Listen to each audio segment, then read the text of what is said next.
Hi, this is Jeremy Schoonmaker, Pre-Sales TC for HP's Channel MPS Group. And in this video, I'm going to talk about WebJet Admin and discovering devices in WebJet Admin.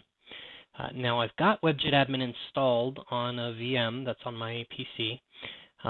And when I install it, it doesn't find anything automatically. This is kind of important to know. It doesn't go out and start searching for anything without you telling it to. Okay?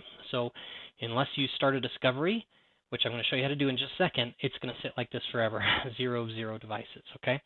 So you need to run a discovery. Now, there's a couple different ways to discover devices with WebJet Admin. The first is what's called a quick device discovery, and you can see it down here in the left-hand corner. You can just type in an IP address or host name of a device, and then click Go, and it'll look just for that IP address to search for a device, okay?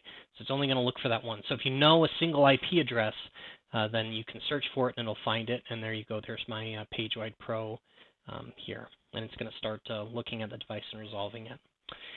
So that's the quick device discovery. It's convenient if you're just looking for one device, but if it's the first time using WebJet Admin, you probably have a lot of devices to discover. You're going to want to create a discovery template, okay? So over on the left-hand side, there's the discovery tree, and there's a button that says templates.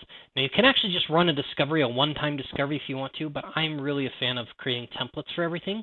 That way, if I want to do it again, I can come back to it and just run that same discovery again.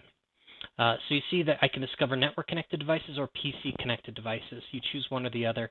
PC-connected devices would require that you have the proxy agent installed. So on the network-connected devices, there's a lot of different discovery methods. We've got multicast, broadcast, or web services discovery. Those are kind of looking at a little broader range of places on your network. If you have your printers listed in Active Directory, you can search there. That's not very common. The most common is IP range or specified addresses. So specified addresses you'd use if you knew exactly where all your printers are and you have a file that defines the host name or IP address for all of them. More often than not, I think the first time you do this, you probably want to use an IP range. So that's what I'm going to show in this video. Now with the IP range, you're going to have to select your ranges. And you might have more than one, or you might just have one, okay? So you can either add ranges or import them. If you add them, you're going to add them one at a time. But if you have like lots of different buildings or lots of different floors you want to keep separate, you can import those ranges. Just know that you can't run a discovery on only a portion of one of these ranges. So again, if you don't want to hit every IP address in a specific range, just break those out manually. So for my lab here, I'm going to look just at 192.168.0.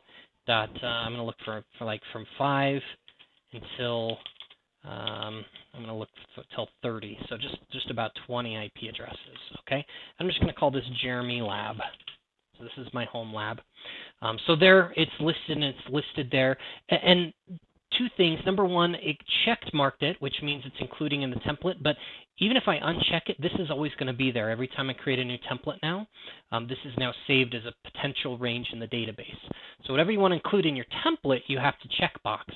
But just know that that's now been defined in the database. Okay, so I've selected my range. Now I specify whether or not I want to use credentials. Okay, specifically SNMP credentials. If I have a non-public community name using SNMP v1, or if I've already set up SNMP v3 credentials, I'm going to need to enter them in here because I'm just going to be doing SNMP get commands right now. I could also use global credentials if I have those defined in my global credential catalog. I'll show you how to do that in a different video, but there is a global credential catalog you can define those in. So again, if you're going to have a community name or SNMP v3 credentials, you're going to need to use those. I don't have those, and a lot of people don't have those, so you can just say do not use credentials. So give this a template name, and I'll call it Jeremy Lab template, and then you create it, okay? Now, I've created the template, but I'm not actually running the discovery, okay? This is just a template of what the discovery would look like. To run it, I click Apply. Now, when I apply a device discovery template, I can schedule when I want to do that. And I'll show you that really quick.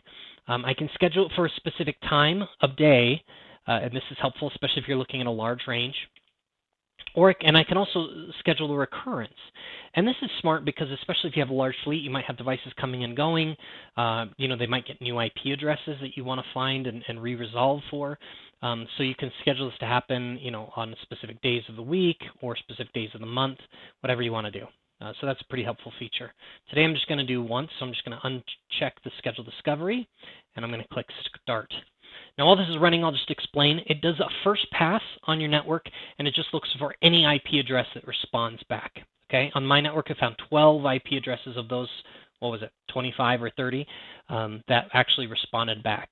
And then the second pass is going to resolve whether or not those are printers or not. So some of those might be PCs or switches or servers or whatever else, but it's going to look and see if it can find the printers. Now, in my discovery, you saw it took, 5 seconds. It found 4 printers, 3 of which were new, right, because we'd found the one earlier. So I'm going to leave View All Devices on and click Done, and it's going to pull me to my All Device view, and there I have all my devices discovered. Okay, and now I can start playing with these and doing other things with them. But that is the basics of how you run a discovery and find devices on your network with WebJet.